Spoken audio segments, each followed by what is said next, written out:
Burj ഖലീഫയുടെ ചവിട്ടിൽ അതിൻ്റെ ചുവരുകളിൽ ചാരി നിന്ന് മുകളിലേക്ക് നോക്കിക്കൊണ്ട് കാണുന്ന സ്വപ്നം, അല്ലെങ്കിൽ അതിൻ്റെ ഏറ്റവും മുകളിലത്തെ ഒബ്സർവേഷൻ ഡെക്കിൽ പോയി നിന്ന് ആ നഗരത്തെ ആകെ കണ്ടുകൊണ്ട് നിങ്ങൾ കാണുന്ന സ്വപ്നം, നിങ്ങൾ ഡ്രീം ചെയ്യുമ്പോൾ നിങ്ങളുടെ ഡ്രീം വലിയൊരു ഡ്രീമായി മാറുന്നത് നിങ്ങൾ തന്നെ അനുഭവിക്കും.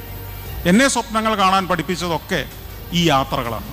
ഈ യാത്രകളിലൂടെ നമ്മളെപ്പോലെ 5.5 അടി പൊക്കവും എന്നേക്കാൾ തൂക്കവും കുറഞ്ഞ കൊച്ചു മനുഷ്യരാണ് ഈ അത്ഭുതങ്ങളെല്ലാം സൃഷ്ടിച്ചു വെച്ചിരിക്കുന്നത് എന്ന് തിരിച്ചറിയുമ്പോൾ എങ്കിൽ പിന്നെ എനിക്കും എന്തുകൊണ്ടായിക്കൂടാ എന്ന തോന്നൽ എനിക്ക് സ്വയം ഉണ്ടാകുന്നു. നമ്മളെക്കാൾ കൊച്ചു മനുഷ്യരുടെ ഒരു സമൂഹത്തിൽ ജീവിച്ചുകൊണ്ട് അവരുമായിട്ട് മല്ലയുദ്ധം നടത്തുന്ന ആളുകളാകുമ്പോൾ നമ്മുടെ സ്വപ്നങ്ങളും അവരുടെ സ്വപ്നം പോലെ ചെറുതായി പോകുന്നു. അതാണ് നമ്മൾ യാത്ര ചെയ്യാത്തവന് സംഭവിച്ചു പോകുന്നത്.